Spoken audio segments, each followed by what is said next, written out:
오늘은 광야 졸업은 끝이 아닌 시작입니다 라는 제목으로 함께 말씀을 잠시 나누겠습니다. 40년간의 광야 학교를 다닌 이스라엘이 졸업식을 앞두고 있습니다. 이 자리에서 모세는 뜻깊은 졸업사를 전하는데요. 이 내용을 미리 알았더라면 얼마나 좋았을까 싶은데 미리 전했다 해도 제가 볼 땐 믿지 않았을 거다 이런 생각을 합니다. 천신만고 끝에 가나안을 목전에 둔 이스라엘에게 모세는 과거를 회상함과 동시에 미래를 전망합니다. 우리도 2023년 끝자락에 와 있죠. 동시에 24년도를 목전에 두고 있습니다. 여러분 나름 열심히 살아온 한 해입니다. 그죠? 얼마나 수고하고 애쓰며 살아왔겠어요. 근데 돌아보면 좀 어떻습니까? 열매를 좀 많이 맺으신 것 같습니까? 만족이 되시나요? 여러분, 목사님 너무 땡큐 만족합니다. 네. 아니, 목사님 너무 아쉽고 후회가 좀 남습니다. 이래저래 마음감이 좀 교차합니다. 마음도 좀 생숭합니다. 때때로 우리는 후회에 사로잡힐 때가 있죠. 그때 그거 그러지 말았어야 되는데, 그때 그걸 했어야 되는데, 실패자 같은 마음이 들어서 내게 과연 소망이 있을까? 좋은 일이 일어날까? 의기소침해지고 또 절망해서 주저앉아 버리고 싶을 때도 또 있습니다. 반면 또 어떤 이들은 내년이 더 기대가 되고 기대가 돼서 막 가슴이 설레는 거죠. 24년 바라보면 왜냐하면 좋은 일이 계속 내 주변에서 일어나고 있고 지금 일도 예상을 해봐도 나름 잘 될 것 같은 생각이 드니까 기대감이 차오르는 분들도 또 있습니다. 여러분, 과거를 잘 돌아봐야 미래가 보입니다. 솔직히 이스라엘의 광야기는 실패한 여정이라 해도 과언이 아닙니다. 출애굽 1세대 중 여러분 살아남은 자가 누구예요? 여호수아와 갈렙 외에는 다 엎드러져 죽었습니다. 40년간 빙빙 돌다 이제야 피니시 라인에 들어섰습니다. 돌이켜보니까 헛되게 보낸 것 같은 그 40년의 긴 세월, 수많은 동료들의 죽음, 하나님과 끈질긴 애증의 관계로 점철된 곳, 그곳이 바로 광야입니다. 그러나 모세는 광야길을 실패한 여정으로만 보지 않습니다. 하나님은 모세를 통해 이스라엘에게 광야학교의 목적을 알립니다. 저도 그렇고 여러분도 그랬었겠지만 학교 다닐 때는 학교가 전부인 줄 알았어요. 저는 고등학교 때 시험 봐서 들어가는 학교를 갔었거든요. 그러니까 떨어지는 경우가 있었어요. 그 학교 떨어지면 인생이 끝난 것 같은 마음을 갖고 시험을 준비했었어요. 근데 지나고 보니까 아니에요. 아니잖아요. 대학교도 마찬가지입니다. 대학교만 들어가면 다 되는 줄 알았어요. 아니더라고요. 여러분, 학교가 훈련소라면 사회는 진짜 군대입니다. 전쟁터예요. 실전이잖아요. 그렇죠? 연애 잘하면 결혼 생활도 잘할 거라고 여기는 것은 결혼해본 분들은 아실 겁니다. 굉장히 낭만적이고 순진한 생각이었구나. 아니구나. 이거를 알 거예요. 누가 그런 말을 하잖아요. 연애 10년이 결혼 한 달만 못하다. 그런 말 하잖아요. 결혼이 만만치 않다는 거는 그 좋은 신혼여행부터 경험하는 이들이 있습니다. 신혼여행 갔다 와서 도장 찍는 사람들 덜어 있지 않습니까? 학교는 가정이요 준비 기간입니다. 광야 생활도 마찬가지입니다. 광야는 목적지가 아니에요. 하나님께서 정해놓은 목적지는 따로 있습니다. 설교 마지막에 이 부분 이야기하겠습니다. 그곳에 이르기까지 광야에서 단련하고 훈련하고 준비시키는 것입니다. 오늘 모세 광야학교 졸업사를 통해 광야길을 되돌아보는 그 해고의 능력, 또 앞을 내다볼 수 있는 전망의 능력을 기를 수 있길 주님의 이름으로 축원합니다. 1절을 한번 보십시오. 내가 오늘 명하는 모든 명령을 너희는 지켜 행하라. 그리하면 너희가 살고 번성하고 여호와께서 너희의 조상들에게 맹세하신 땅에 들어가서 그것을 차지하리라.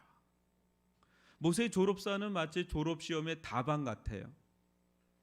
이들은 곧 광야학교를 졸업할 겁니다. 이내 젖과 꿀이 흐르는 가나안 땅으로 입성할 겁니다. 그런데 그 땅을 차지할 수 있는 길이 하나 있는데 그것이 무엇인지 아느냐 하시면서 바로 뭐라 그럽니까? 하나님의 말씀에 순종하는 거라고 합니다. 아무것도 없는 광야에서나 모든 것이 다 준비된 기름진 땅에서나 이스라엘의 생존 능력은 다른 데 있지 않습니다. 오직 어디에 있어요? 하나님의 말씀을 믿음으로 순종하는 데 있는 줄 믿습니다. 이 독특한 삶이요, 쉬울 때는 너무 쉬워요. 그런데 어려울 때는 너무 어려워요. 여러분, 우리도 그렇지 않습니까? 은혜가 충만할 때는 믿음으로 사는 것보다 쉬운 삶이 없어요, 여러분. 그러나 은혜가 떨어지면, 없으면 믿음으로 사는 것, 말씀대로 사는 것보다 곤욕스럽고 힘든 삶이 없어요. 또 신기해요.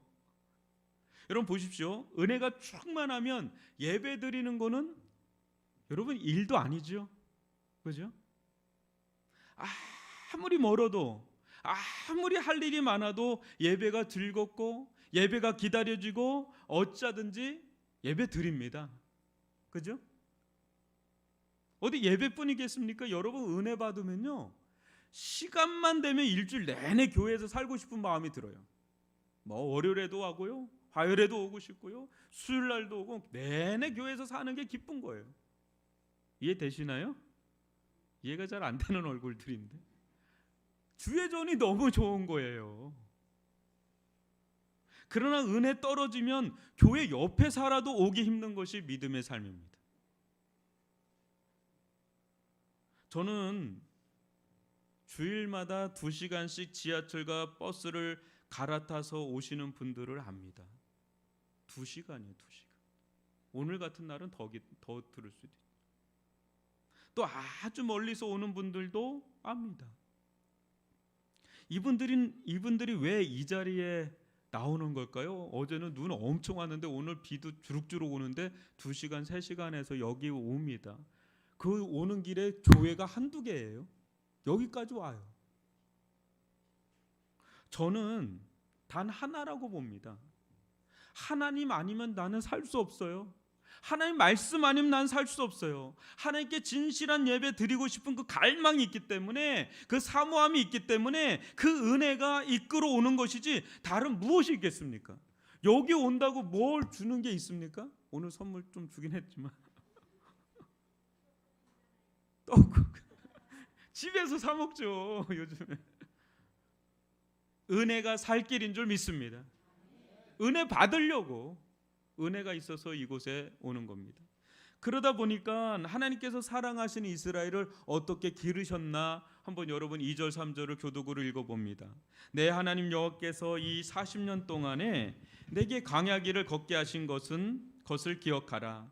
이는 너를 낮추시며 너를 시험하사 내 마음이 어떠한지 그 명령을 지키는지 지키지 않는지 알려 하심이라. 너를 낮추시며 너를 줄이게 하시며 또 너도 알지 못하며 내 조상들도 알지 못하던 만나를 내게 먹이신 것은 사람이 떡으로만 사는 것이 아니요 여호와의 입에서 나오는 모든 말씀으로 사는 줄을 내가 알게 하려 하심이니라. 아멘. 여러분, 하나님은 하나님으로 사는 법을 심어주려고 그 모진 광야길을 고집하신 거예요. 이스라엘 편에서 보면 엄청 야속하죠. 꼭 이 길만이 길일까?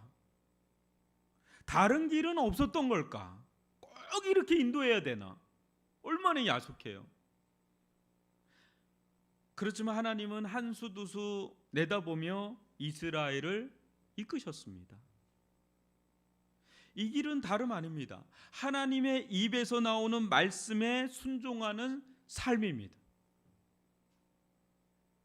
말씀에 순종하여 산다고 여러분 떡이 나오냐 밥이 나오냐 싶겠지만 지난 40년간의 광야 실험실에서 검증이 끝났습니다. 여러분, 하나님 말씀대로 살아도 살 수 있습니다. 다른 거 아무것도 없어도 하나님으로도 살 수 있습니다. 아멘이십니까? 어느 외국 IT 그 전문 유튜버가 우리나라 그 삼성 폴더폰 있잖아요. 그거를 40만 번을 이렇게 접었다 폈다. 그 왜 그런 일을 하는지 몰라. 그거를 접었다 폈다를 40만 번 하다가 너무 힘들어가지고 그냥 아우 못하겠다 이렇게 하는 그 기사를 봤습니다. 극한의 실험에서도 살아남으면 검증은 끝난 겁니다. 그죠? 하나님은 이 세상을 하나님의 말씀으로 과연 살아갈 수 있을까? 과연 생존할 수 있을까? 이것을 적과 꿀이 흐르는 가나안 땅이나 이집트 나일 강가에서 실험하지 않았습니다. 극한의 땅, 가장 절망적인 땅, 생존할 가능성이 제로인 광야에서 이것을 실험했고 결과는 완벽했습니다. 여러분 4절 볼까요? 이 40년 동안에 내 의복이 헤어지지 아니하였고 내 발이 부르트지 아니하였느니라. 아멘. 어떻게 여러분 이런 일이 일어날 수 있었던 것일까요? 여러분 지금 광야 들어가면 이런 일 안 일어납니다. 이때 그런 겁니다. 잘못해서 막 들어가면 안 돼요. 어떻게 광야에서 남녀노소가 무려 200만 명이나 되는 엄청난 인구예요. 위례가 10만이거든요. 여기 20배예요. 아무 일도 안 하잖아요. 광야에서 무슨 일을 해요? 아무 일도 하지 않는데 매일 먹을 거, 마실 거, 입을 거 하나 부족함 없이 헤어짐 없이 40년이나 어떻게 생존할 수 있었던 것일까요? 놀랍지 않아요? 돌이켜보면 광야는 날마다 기적의 땅이었던 겁니다. 그 고통스러운 광야의 일상은 실제는 날마다 기적의 축포가 터진 날이었던 거죠. 놀라운 겁니다. 광야는. 우리 교회에 이북 출신의 권사님들이 더러 계십니다. 예. 이분들의 이야기를 듣는 것은 역사책으로 근현대사를 배우는 것과는 차원이 다릅니다. 우리와 같은 평범한 이들이죠. 그분들의 생생한 삶의 이야기는요, 어디 가서 일제시대 때 6.25 동란 때 막 그 들으면 너무 신기하고 너무 재밌어요. 솔직히 저는 신방 가서 들으면 시간 가는 줄 모르고 계속 들어요. 했던 얘기 또 하시는데 그래도 매번 새로워. 여러분도 아시다시피 우리나라는 일제강점기 또 6.25 전쟁이라는 가슴 아픈 역사를 가진 나라잖아요. 6.25 전쟁을 겪으면서 세계에서 가장 낙후된 나라, 가난한 나라, 원조 없이는 살아갈 수 없는 나라, 답이 없는 나라가 우리나라였습니다. 그러나 70년이 지난 오늘 놀랍게도 세계 경제 11위라고 그러더라고요. 군사력은 6위입니다. 어메이징한 나라가 되었죠. 정말 놀라운 나라죠. 이와 같은 역사 속에는 수많은 이야기들이 녹아 있지만 저는 6.25 때 이북에서 내려온 그 피난민들을 주목하고 싶습니다. 이분들은 역사적으로 보면 고구려 후손입니다. 저는 부산에서 6년 있었다 그랬잖아요. 정확하게 신라 후손이에요. 근데 전라도는 백제 후손이고 전 그렇게 봅니다. 상국이 있어요. 그래서 잘 통합이 잘 안 되지만 하여튼 여러분 생활력이 굉장히 강합니다. 생존 능력도 강한 분들이 하루를 살아도 허투루 사는 법이 없이 반듯하게 살면서 무엇보다요 평양대붕, 원산대붕, 여러분 조선 땅의 부흥은 다 북녘 땅에서 일어난 거 아십니까? 굵직굵직한 교회들이 지금은 남한에 있지만 예전에는 다 북녘 땅에 있었습니다. 산정형 교회 다 북녘 땅입니다. 그러나 전쟁이 일어나자 기독교에 반하는 유물론주의자 또 무신론주의자였던 이 공산당들이 싫어서 그 뜨거운 신앙 갖고 자녀 교육에 또 남다른 열정이 있어요. 그거를 가지고 남한으로 피난하고 사회 곳곳에 뿌리 내렸습니다. 그때 전국 방방곡곡에 막 교회들마다 부흥이 일어나고 경제가 부흥하고 교육이 부흥하는 일들이 일어났던 겁니다.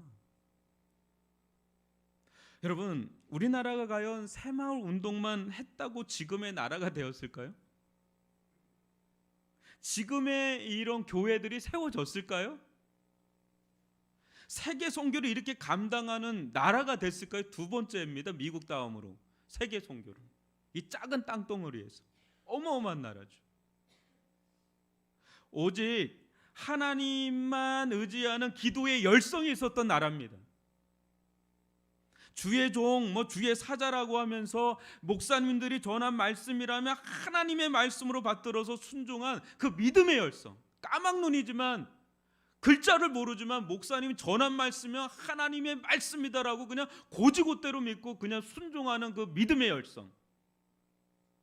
저는 이 신앙심이 지금의 우리나라와 교회를 세운 토대라고 믿습니다. 저력이라고 믿습니다. 우리 주변을 돌아보십시오. 하나님 한 분만으로도 살아갈 수 있을까요? 없을까요? 왜 자신이 없죠? 안 될 것 같아요? 하나님의 말씀 순종하여 살면 살 수 있을까요? 망할까요? 차정자 권사님 보세요. 저분 이야기 들으면 생생한 분이에요.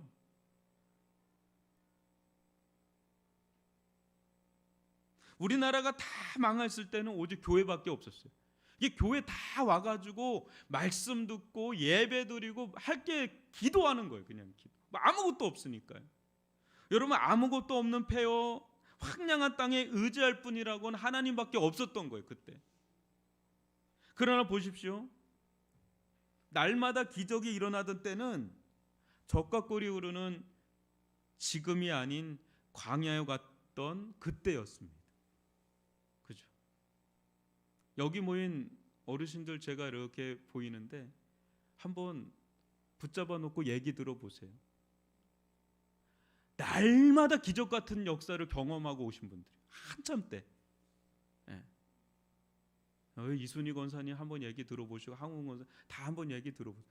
간증거리가 어마어마합니다. 다른 데 있지 않습니다. 일사가고 오직 주의 말씀으로 살고 주의 말씀으로 죽고자 하는 그 신앙, 그 믿음이 있었기에 하나님께서 기적 같은 일들을 그냥 막 베푸셨던 때가 있잖아요. 그죠? 아멘입니까? 하나님만으로도 이 세상 살아갈 수 있습니다. 하나님의 말씀만으로도 충분히 살아갈 수 있는 줄 믿습니다. 하나님께서 이 신앙, 이 믿음, 이 은혜에 이거 심으려고 지난 40년간 이스라엘로 하여금 광야길을 걷게 하신 거예요. 아무것도 없는데 하나님만 믿음으로, 하나님의 은혜만으로, 하나님의 말씀만으로도 충분히 먹고 살 수 있다는 걸 심으려고 40년간을 광야길을 걷게 하신 거예요. 그때 그들은 겸손해졌습니다. 광야길을 걸으면서. 그때 그들은 낮아진 마음이었습니다. 그때 그들은 오직 하나님만 의존하는 의존력이 수직 상승했습니다. 가진 거는 아무것도 없는데 하나님 의존하는 믿음은 아주 수직 상승인 거예요. 하나님을 의지하는 마음이 얼마나 강한지. 왜냐하면 그거 아니면 살 길이 없으니까. 그때 그들은 하나님의 품에서 흘러나오는 만나와 메추라기, 불과 구름 기둥 계속해서 공급받은 은혜를 누렸던 것이죠. 하나님은 이 믿음 40년 동안 이스라엘 백성 가운데 꾹꾹 눌러 담아 놓고 싶어가지고 그렇게 이끄신 거죠. 엄청난 은혜입니다. 그리고 이제 광야학교 졸업을 앞두고 있습니다. 하나님 다시 한번 이스라엘을 영적으로 단단하게 채비시킵니다. 여러분 5절 6절을 교독으로 읽어봅니다.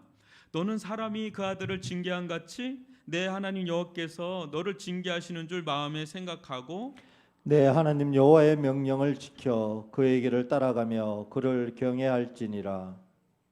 저는 이 장면을 보면 마치 기도 많이 하신 부모님들, 그 권사님들, 그런 분들이 축복받은 자식 불러다 놓고 신신당부하는 듯한 모습이 연상이 됩니다. 얘야 네가 이렇게 복을 받은 것은 다 하나님께서 축복하셔서 이렇게 된 거야. 내 잘난 맛에 빠져 이 사실을 잊어버리면 큰일 난단다. 얘야 내가 이렇게 잘된 것은 하나님의 은혜란다. 너 절대 하나님을 잊어버려서는 안 된다. 축복에 빠져 하나님 잊어버리면 큰일 난다. 너 지금보다 하나님 더 잘 섬겨야 된다. 겸손하고 또 겸손해야 된다. 귀에 딱 찍어 붙도록 하시는 듯한 그런 어르신의 모습이 연상이 돼요. 왜냐 아니까. 자기 자식들이 타락할까 봐. 복음 받았는데. 그 느낌이에요. 지금 모세는 가나안에 못 들어가잖아요. 아주 신신당부하는 거지. 그도 그럴 것이 하나님께 주신 은혜가 얼마나 큰지 한번 보십시오. 하나님은 절대 광야가 목적지가 아니라 그랬죠. 하나님의 최종 목적지는 언제나 적과 꿀이 흐르는 가나안인 줄 믿습니다.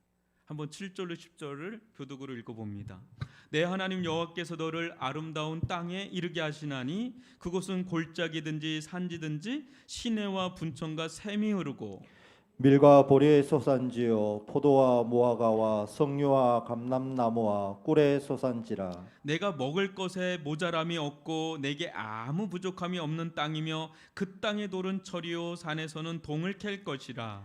내가 먹어서 배부르고 내 하나님 여호와께서 옥토를 내게 주셨으므로 말미암아 그를 찬송하리라. 이것이 하나님의 마지막 최종 퍼즐이에요. 여기가 목적지라고요.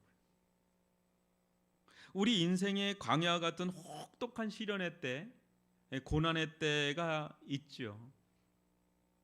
이때 우리는 하나님의 살아계심도, 하나님의 선하심도, 하나님의 사랑하심도 의심이 들죠. 진짜 하나님 살아계신 거 맞나? 하나님 나 사랑하는 거 맞나? 하나님 선하신 거 맞으세요? 너무 힘들면 인생의 소망이나 미래가 끊어집니다. 동서남북 천지사방 어디를 둘러봐도 막다른 골목처럼 꽉 막혀있는 느낌이 들 때 짓눌려 버립니다. 울부짖을 힘도 없을 정도로 기진맥진할 때가 있습니다. 왜 하나님 이런 시련을 내게 주신 것입니까? 근데 분명한 건 이겁니다. 광야가 우리의 최종 목적지는 아니다라는 거. 우리는 한 치 앞도 알 수 없습니다. 뭐 오늘 송구영신도 하고 하지만 내년 무슨 일이 일어날지 우리는 모릅니다. 그러나 오직 우리의 갈 길을 나의 갈 길을 아시는 분은 한 분이시니 하나님이시죠. 이 하나님께서 이스라엘에게 말씀하십니다. 16절 보실까요? 내 조상들도 알지 못하던 만나를 내게 먹이셨나니 이는 다 너를 낮추시며 너를 시험하사 뭐라 그래요? 마침내 내게 복을 주려 하심이었느니라. 이게 목적이다. 아멘. 하나님의 신비한 섭리, 신비한 이끄심, 신비한 간섭 속에 지독한 광야를 통과한 자들에게 주어지는 최종 선물은 하나님의 복입니다. 이것이 이상하게 들리고 또 이해할 수 없을지 모르지만 하나님께서 주시는 복이 여러분 분명히 있습니다. 광야 끝에. 또 때로 이 복은 당사자가 아닌 제3자는 도저히 이해할 수 없는 복으로 기다리고 있습니다. 한번 보십시오. 여기 모인 우리 모두를 저는 하나님께서 사랑하신다고 믿습니다. 사랑하지 않으면 이 자리에 못 있어요. 여러분, 특별한 사랑을 받은 분들이에요. 근데 우리 눈에 심한 고난 속에 놓여 있는 자도 우리가 알지 못하는 하나님의 놀라운 계획 속에 있다고 저는 믿습니다. 왜 내게 이런 일이 일어났지? 하나님, 왜 이런 일을 제게 일어나게 하신 거죠? 그러나 여러분 믿으시기 바랍니다. 그 고난의 마지막은 반드시 선으로 끝날 줄 믿습니다. 복으로 끝날 줄 믿습니다. 이 믿음을 가지고 인내하며 광야 같은 인생길을 걸어갈 수 있길 주님의 이름으로 축원합니다. 이해할 수 없는 복이 반드시 기다리고 있다는 걸 믿으시기 바랍니다. 여러분, 진짜는 지금부터입니다. 근데 금방 끝날게요. 근데 진짜예요. 한번 잘 들어보세요. 하나님의 최종 말씀이 나와요. 전에도 말씀드렸다시피 졸업식은 끝이 아닙니다. 실전은 학교를 이제 졸업하고부터예요. 그죠? 학교에서 A뿔 4.5 받아도 사회 나가면 또 달라요. 학교에서 청방지축이었던 친구가 얼마 전에 전화가 왔어요. 제가 전도했던 후배인데 국립대학 교수가 됐대요. 그 스토리도 저는 요셉 스토리라고 그래요. 어메이징합니다. 꼬도발로 들어갔거든요. 근데 지금 교수가 됐어요. 훈련소를 마치고 자대 배치를 받고 나서부터 진짜잖아요.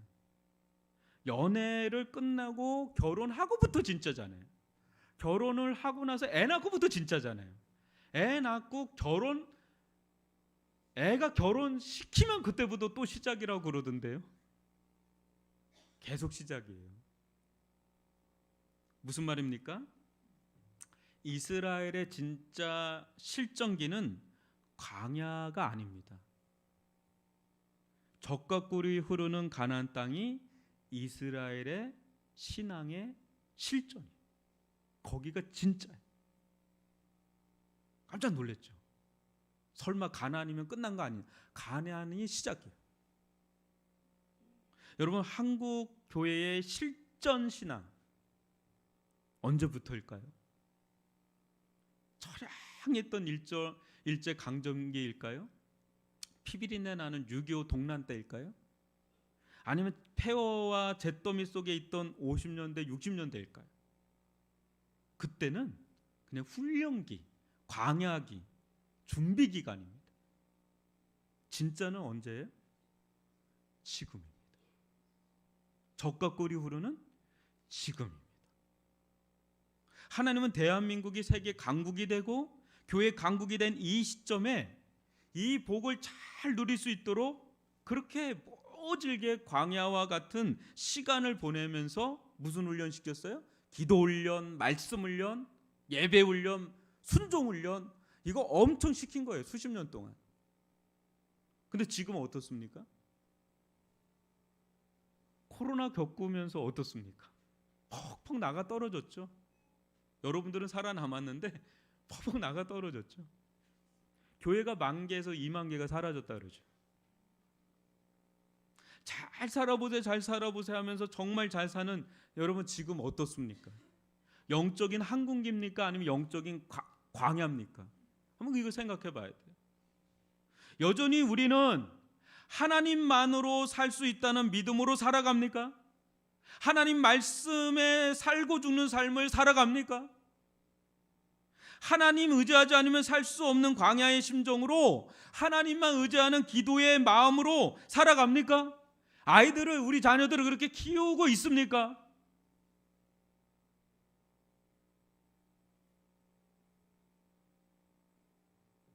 여러분 야단치려고 하는 거 아니에요 지금?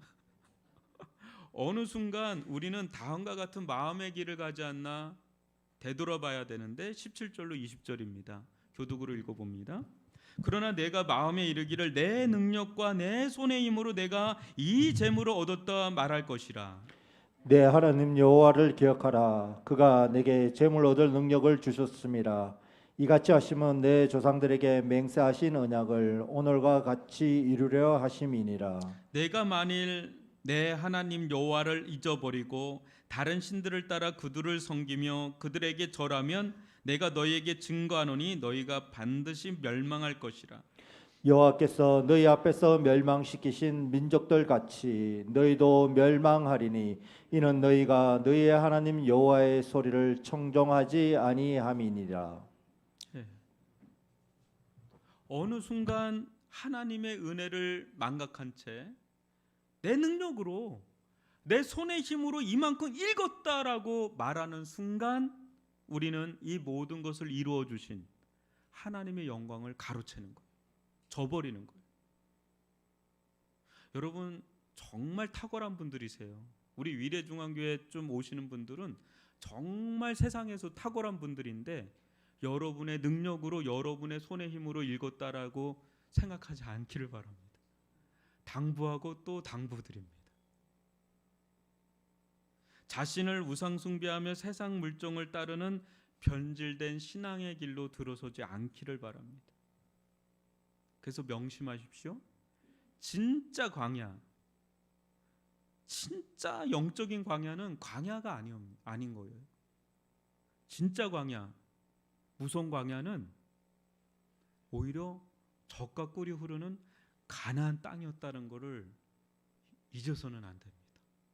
화려한 가나안 땅이 광야라는 걸 누가 알겠어요?